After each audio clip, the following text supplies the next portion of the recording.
When installing a 400 amp service with a manual transfer switch and two 200 amp main breaker panels, proper grounding is essential.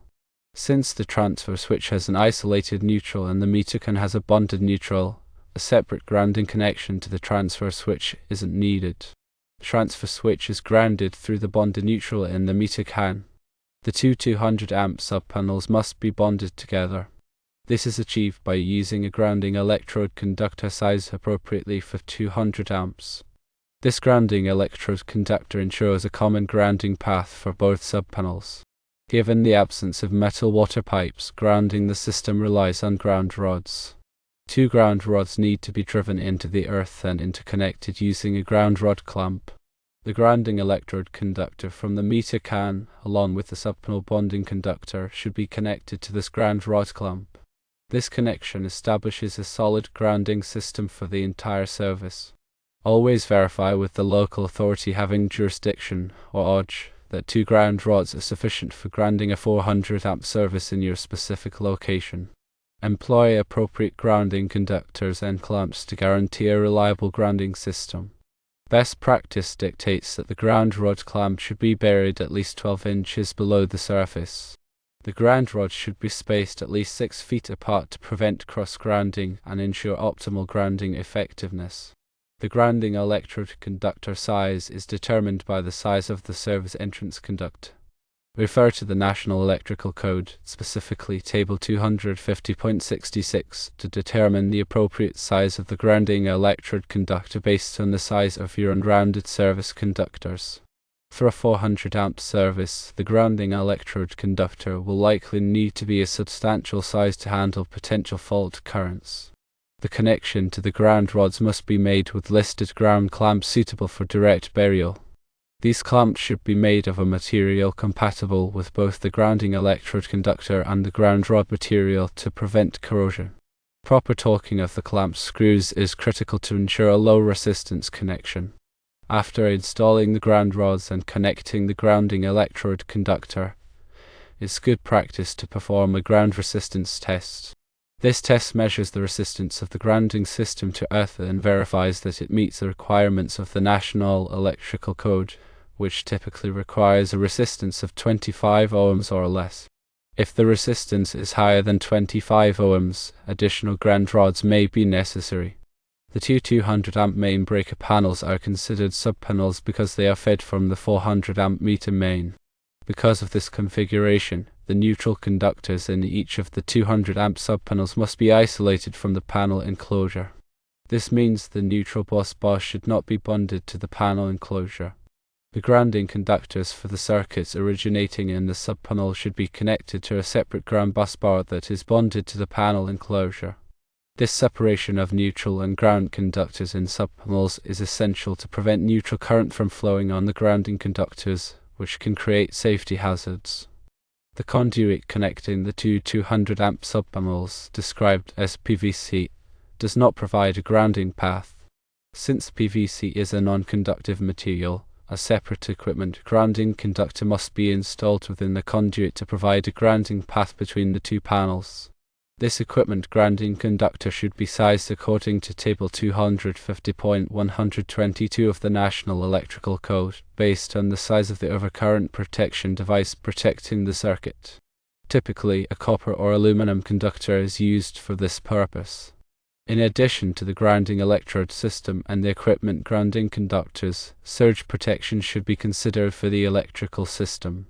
Surge protective devices, or SPDs, can help protect sensitive electronic equipment from voltage spikes caused by lightning or other transient events. SPD can be installed at the service entrance, in subpanels, or at individual equipment locations. The selection of an SPD should be based on the voltage and current requirements of the electrical system, as well as the level of surge protection desired. When selecting a manual transfer switch, it's important to choose one that is listed and labeled by a recognized testing laboratory, such as Underwriters Laboratories, or all.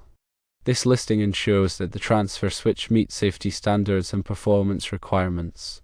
The transfer switch should also be rated for the maximum voltage and current of the electrical system. Additionally, the transfer switch should be compatible with the type of generator being used.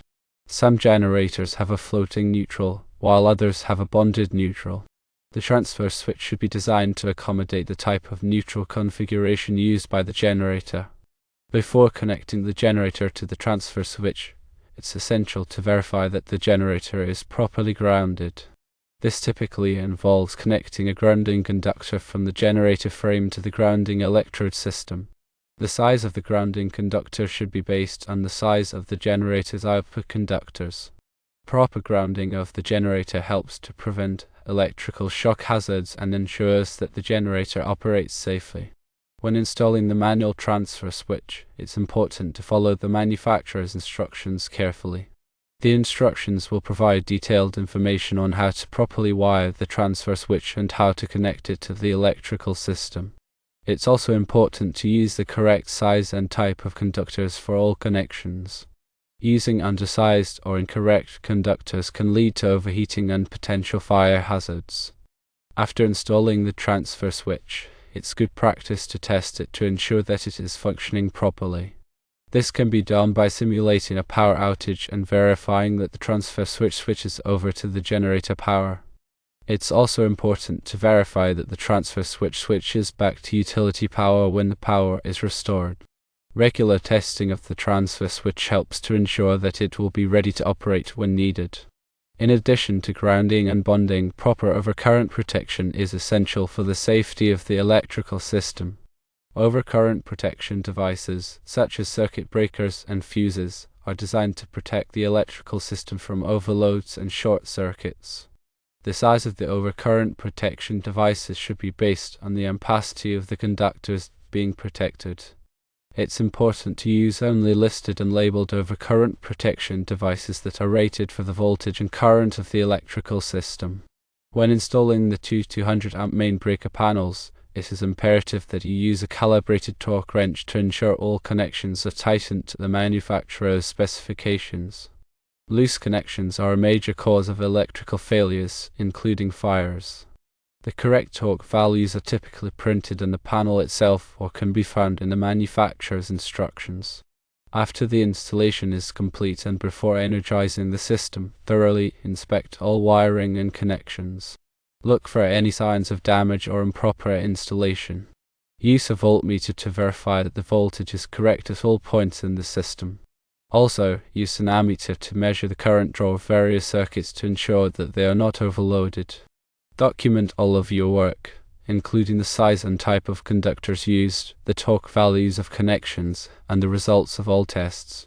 This documentation will be valuable for future maintenance and troubleshooting. If any discrepancies or problems are found during the inspection or testing, correct them immediately before energizing the system. Never compromise on safety when working with electricity. Grounding and bonding are essential components of a safe and reliable electrical system. By following the proper procedures and using the correct materials, you can ensure that the electrical system is properly grounded and bonded, protecting people and property from electrical hazards. Always adhere to the National Electrical Code and local electrical codes to ensure that the installation meets all applicable requirements. Remember to consult with a qualified electrician if you have any questions or concerns about grounding and bonding. In summary, when dealing with a 400 amp service, a manual transfer switch with an isolated neutral, and two 200 amp subpanels, remember these key points. Firstly, the transfer switch is grounded through the bonded neutral in the meter can, eliminating the need for a separate grounding connection to the transfer switch itself. Secondly, bond the two 200 amp subpanels together using a grounding electrode conductor sized for 200 amps, creating a common grounding path. Thirdly, establish a solid grounding system by driving two ground rods at least 6 feet apart, interconnecting them with a ground rod clamp, and connecting the grounding electrode conductor from the meter can and the subpanel bonding conductor to this clamp. Fourthly, verify with the local authority having jurisdiction that 2 ground rods are sufficient for a 400 amp service in your area. Fifthly, use appropriate grounding conductors and clamps to ensure a reliable grounding system.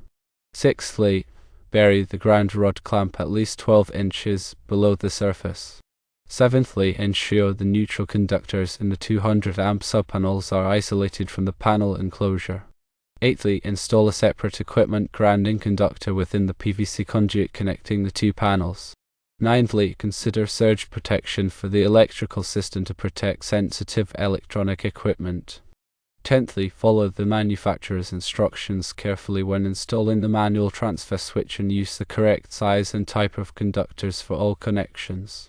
By paying close attention to these details, you can ensure that the 400 amp service is properly grounded and bonded, providing a safe and reliable electrical system.